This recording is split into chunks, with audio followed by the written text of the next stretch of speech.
Well, this is my side garden, and when I first moved here 3 years ago, it was nothing but grass all along here. So I dug out the grass myself with a shovel and saved as much dirt as I could. And then I planted seeds, and I planted some flowers that were already growing.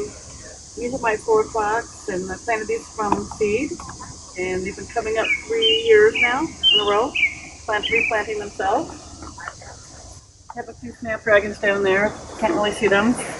Then I've got some, let's see, pineapple sage in here. And I don't remember what this is, but I think it's going to flower soon. And this is something in the catnip family that the bees love, bumblebees especially. And have you seen a lot of bees or butterflies since you've started planting? I've seen a whole lot of bees, mostly bumblebees. And recently I've seen some monarchs and a yellow swallowtail, cabbage butterflies. And I've got some small flocks here. Oh, really? Can you point to them? Right here. Oh, right. There we go. Got a nice view. And taller flocks here. And they're called tower flocks? Flocks. Uh-huh. And I planted these this year for the hummingbirds because everything was growing late this season, and I wanted the hummingbirds to have something that they could feast on. So this is really tripled in size. And this also has blue flowers. The hummingbirds like that. And these are zinnias, and the butterflies love those. Okay, great. It's all really easy to plant. I don't use fertilizer. I just water them.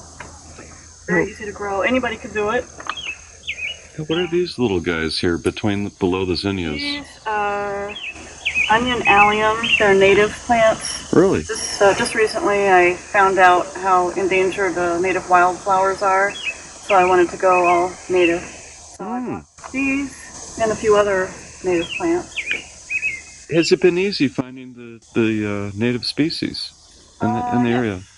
I go to K&A Greenhouse. They don't use any type of pesticides that are harmful for bees or butterflies, and they have their plants are specifically labeled native. They have a little sign on there that's got a little covered wagon. Sure, that's how you know it's native. Let me zoom in and we can see. There it is. All right, native. Yep. Interesting. And we have a lot of staff, and they're very helpful, so you can ask them to show you the native plants. This is some ground cover I put in a few years ago, and it has tiny little blue flowers early in the spring. It's just useful for kind of filling in spaces. You don't have to take care of it, just water it every now and then. So it's kind of dual purpose ground cover and provides for your pollinators. Yeah, I think it's better than grass because it provides a habitat for tiny animals can live under there. We have a rose bush here.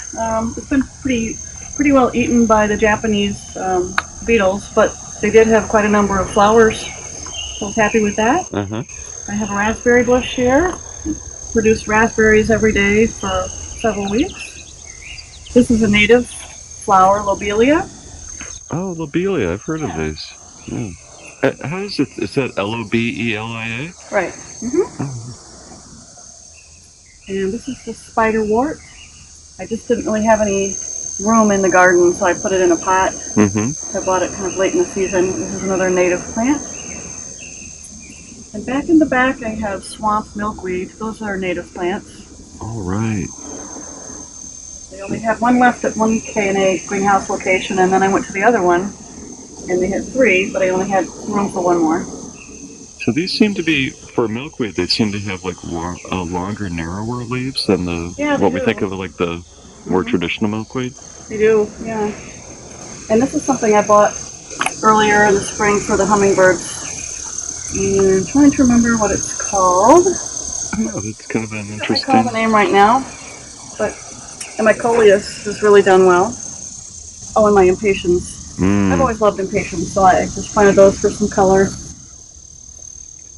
Now, this is your eastern view of the house, so... There's a bumblebee. And... what do you know? On the mint. Let's see if we can get Mr. B right there. Mint was growing here when I moved in, and because the bees love it, I leave it. Leave it for them. Well, there's a little fuzzy bumbler right there. Having a little after dinner mint, or after pollen mint. They also like the hostas, and they love the deadly nightshade. And I've always loved the deadly nightshade flowers. I think they're beautiful. And the bees seem to agree.